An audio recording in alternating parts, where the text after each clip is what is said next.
विधान भवनामध्ये देशातील विधिमंडळ अंदाज समित्यांची 2 दिवसीय राष्ट्रीय परिषद पार पडली आणि या अंदाज समितीच्या सदस्यांसाठी शाही भोजनाचा बेत करण्यात आलेला होता आणि या शाही भोजनासाठी प्रत्येक सदस्यामागे तब्बल 4,500चा खर्च करण्यात आल्यानं वाद पेटलेला आहे। बघूयात या संदर्भातला स्पेशल रिपोर्ट।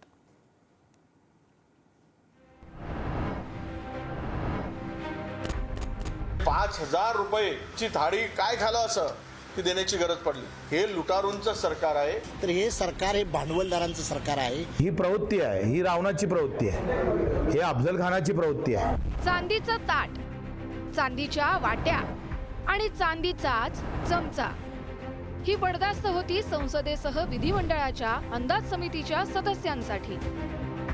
देशभरातील विधिमंडळ समित्यांच्या सदस्यांचं 2 दिवसीय राष्ट्रीय परिषद विधान भवनात पार पडली। यावेळी सदस्यांना शाही पक्वान्नांची मेजवानी देत राष्ट्रीय परिषदेचा समारोप करण्यात आला।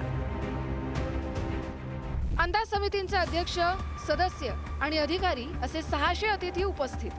हॉटेल ताज पॅलेसमध्ये अध्यक्ष आणि सदस्यांच्या निवासाची सोय, अधिकाऱ्यांची हॉटेल ट्रायडंट मध्ये व्यवस्था देखील करण्यात आली।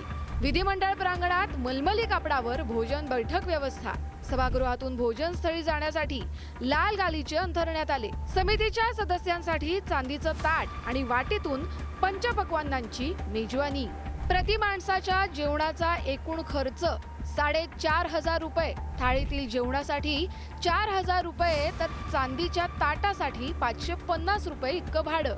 चांदीच्या ताटात ₹4,500 प्लेट, ₹550 चांदीच्या ताटाचं भाडं, म्हणजे ₹5,000ची थाळी काय झालं असं ती देण्याची गरज पडली। यामध्ये थोडी तरी शेतकऱ्याप्रती, गरिबांच्या प्रती जोराचा कणव दाखवली असती तर जनता तुमच्या पाठीवर आशीर्वादाची थाप दिली असती, डोक्यावर आशीर्वाद दिला असता, पण ते काही यांच्याकडून होत नाही।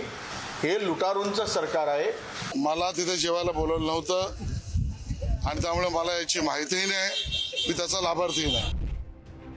अर्थसंकल्पातील तरतुदींचं उद्दिष्ट साध्य करण्यासाठी काटकसरीच्या शिफारसी करण्याची जबाबदारी अंदाज समितीवर असते। मात्र त्याच समितीच्या सदस्यांसाठी चांदीच्या ताटातून पंचपक्वान्नाची मेजवानी आयोजित केल्याचा आरोप होतोय। दरम्यान अंदाज समित्यांच्या सदस्यांसाठी जेवणाची ताटं चांदीची नव्हती असं स्पष्टीकरण विधिमंडळातील सूत्रांनी दिले। विधिमंडळ राष्ट्रीय परिषदेत जेवणाची ताटं चांदीची नाही, व्हाईट मेटल आर्टिफिशियल ताट असल्याचं विधिमंडळाचं म्हणणं। जेवणाचे दरही निम्म्याहून कमी असल्याचा दावा, मात्र अधिकृत प्रतिक्रिया देण्यास नकार। तुम्हाला इकडे शेतकऱ्याला पैसे द्यायला नाहीत, मोठमोठ्या बिल्डरला, उद्योगपतीला पैसे माफ करायला तुम्हाला पैसे आहेत आणि तुम्ही फार सळसूतपणानं बोलणार की आम्ही असं करतोय तसं करतोय। तर हे सरकार हे भांडवलदारांचं सरकार आहे।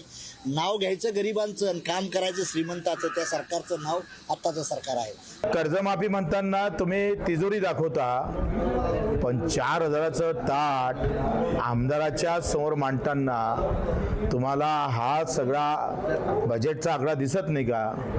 म्हणजे आपण जर एकंदरीत विचार केला तर भुकेलेल्या माणसासमोर पुरणपोळी मोठ्या तावानं खाणारी माणसं ही प्रवृत्ती आहे, ही रावणाची प्रवृत्ती आहे, हे अफजल खानाची प्रवृत्ती आहे। विशेष म्हणजे याआधी महाराष्ट्र विधिमंडळाची अंदाज समिती चर्चेत आली होती। मे महिन्यात अंदाज समिती धुळे दौऱ्यावर असताना शासकीय विश्रामगृहात 1,84,00,00,000ची रोकड आढळली होती। या प्रकरणी अंदाज समितीचे अध्यक्ष अर्जुन खोतकरांचे पीए किशोर पाटलांचं निलंबन करण्यात आलं। महाराष्ट्राच्या अंदाज समितीचे जे अध्यक्ष आहेत अर्जुन खोतकर यांच्यावरती भ्रष्टाचाराचे आरोप आहे, पण तुम्ही त्यांना त्यांच्या नेतृत्वाखाली सगळ्या सदस्यांना देशभरातून आलेल्या नशीब सोन्याचा चमचा नाही दिला। चांदीच्या ताटामध्ये सोन्याच्या ताटात चांदीच्या पाटावर मोत्याचा घास तुला भरविते, म्हणजे मिस्टर भ्रष्टाचार मुक्त लढ्याचे नेते फडणवीस हे त्या सगळ्या सदस्यांना मोत्याचा घास भरवतात, हे चित्र आम्ही फक्त काल पाहिलं।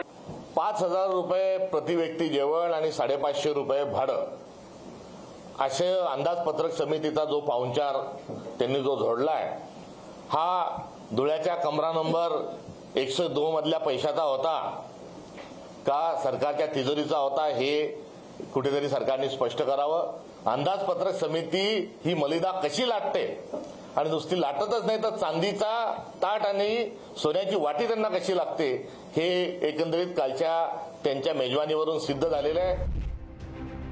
देशभरातील विधिमंडळांचे अंदाज समित्यांचे अध्यक्ष आणि सदस्य तसेच अधिकारी असे मिळून 600 अतिथी मुंबईतील या परिषदेत सहभागी झाले होते.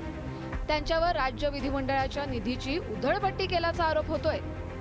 खर्चात काटकसर करण्याच्या शिफारसी करणाऱ्या अंदाज समितीच्या सदस्यांसाठीच असा खर्च झाल्यानं आता आश्चर्य व्यक्त केले जात आहे.